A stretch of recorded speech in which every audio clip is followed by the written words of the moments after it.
تو سیدنا امام حسین رضی اللہ تعالیٰ عنہ 100% دین بچانے کے لیے اپنا اور اہل و عیال کا اور سب کا خون پیش کر رہے تھے. تو آپ سے محبت کا یہ تقاضا ہے کہ یزید کے لیے کسی طرح کا کوئی نرم گوشہ ذہن میں نہ ہو.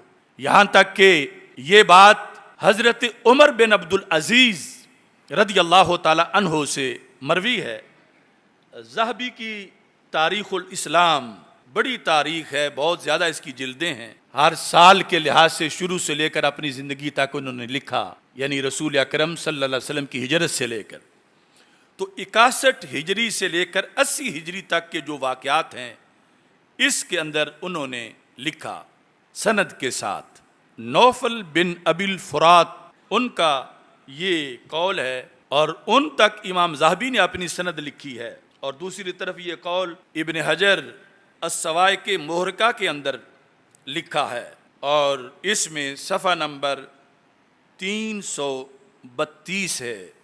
اور یاد رکھیں یہ وہی عمر بن عبدالعزیز ہیں جو بنی امیہ سے تعلق رکھتے ہیں. یہ بھی ذہن میں رکھیں کہ قبیلوں میں اچھے برے لوگ ہوتے رہتے ہیں. یہ بنی امیہ وہی ہے کہ جس کے ایک شخص کو اللہ کے رسول علیہ السلام نے اللہ کے حکم سے یکے بعد دیگرے اپنی 2 شہزادیوں کو ان کے نکاح میں دیا.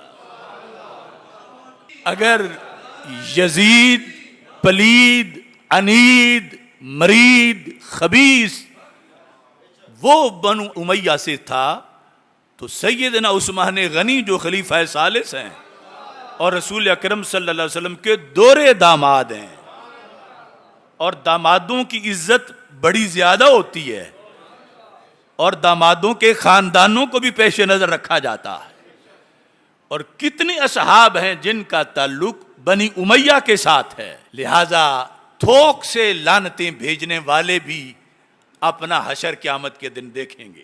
داتا صاحب جیسا بندہ اپنی کتاب کشف المحجوب میں یزید کے مسئلے پر لکھ گئے کیا اخزا اللہ اسے رسوا کرے. اللہ اسے کیا کرے؟ یزید کو اللہ یہ کس نے لکھا ہے؟ کہاں لکھا ہے؟ اور اگلا ساتھ متصل کیا ہے؟ دون ابی ہے. فرمایا یزید تک رکو، آگے منہ نہ ڈالنا. یہ داتا صاحب کی سنیت ہے، آصف جلالی نے نہیں گڑی. لوگ کہتے ہیں کہ شاید کوئی مسئلہ ہے. ہمیں مسئلہ صرف یہی ہے کہ سنیت کو کوئی نہ لوٹے، سنیت پر کوئی حملہ نہ کرے. جو صدیوں سے مذہب آ رہا ہے اسے ہم کسی کو بگاڑنے نہیں دیں گے، خواہ کوئی چھوٹا بگاڑے یا بڑا بگاڑے. اس کا ہم اللہ کے فضل سے مقابلہ کرتے آ رہے ہیں. ایک چھوٹے سے بگڑے ہوئے آستانے کے مقابلے میں کھڑا ہونا کسی کی مجال آج نہیں نظر آ رہی. اللہ کے فضل سے ہم نے ہزاروں بگڑے ہوئے کے مقابلے میں کلمہ حق بلند کیا ہے. یہ نہیں لبیک لبیک لبیک یا رسول اللہ.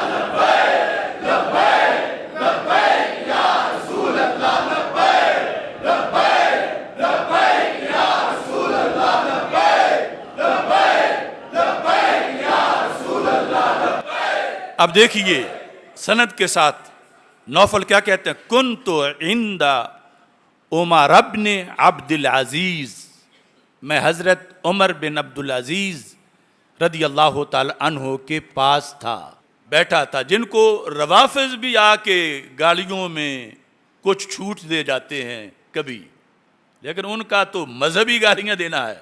عمر بن عبدالعزیز جن کو بعض نے 5واں خلیفہ راشد قرار دیا، وہ علیحدہ باس ہے. فذکر رجل، راوی کہتا ہے میں ان کے پاس بیٹھا تھا. کن کے پاس؟ حضرت عمر بن عبدالعزیز کے پاس. تو کیا ہوا؟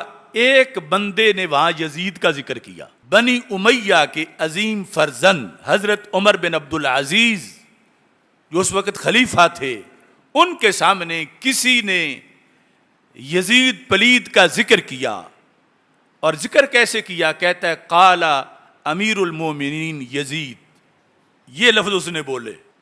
اب یہ بھی دھیان رکھنا، میں نے جو وہ لفظ بول لے ہیں نا، کسی نے یہ کاٹ کے کہنا ہے جلالی کہہ رہا ہے امیر المومنین یزید یعنی اتنی شیطانیت ہے آج، دیکھ لو آپ، اس نے یزید کو امیر المومنین بنا دیا ہے۔ تو اس بندے نے جو حضرت عمر بن عبدالعزیز کے پاس بیٹھا تھا، اس نے ذکر کیا یزید کا، اور لفظ ساتھ لقب یہ امیر المومنین یزید۔ فقال، تو حضرت عمر بن عبدالعزیز نے کہا تقول امیر المومنین، کہ تو اس گندے کو امیر المومنین کہہ رہا ہے؟ فوراً اسے سزا دلوائی، وَأَمَرَ بِهِ، حکم دیا جلاد کو کہ اس کو 20 کوڑے ابھی مارو۔ فَضُرِبَ 20 صوتاً، بنی امیہ کے اس عظیم فرد نے یزید کو امیر المؤمنین کہنے والے کو 20 کوڑے مروائے۔ لہذا حق مسلک سے پہچانا جاتا ہے، اور اس انداز میں یہ حقیقت ہے، اور اس پر اپنا مسلک رکھنا برقرار، یہ بڑا اس وقت مشکل ہو رہا ہے، کیوں ہم صراط مستقیم والے ہیں، کچھ ادھر سے حملہ کرتے ہیں، کچھ ادھر سے حملہ کرتے ہیں، چونکہ صراط مستقیم کی تعریف ہے کہ وہ درمیان میں ہوتا ہے، سیدھا ہوتا ہے، اور منزل کی طرف جانے کا شارٹ رستہ ہوتا ہے۔ تو اس لیے خوارج، روافض، نواسب، ان سب سے بچاؤ کے لیے ہم ہر کسی کو سامنے رکھ کے پھر اپنا مسلک اور موقف بیان کرتے ہیں۔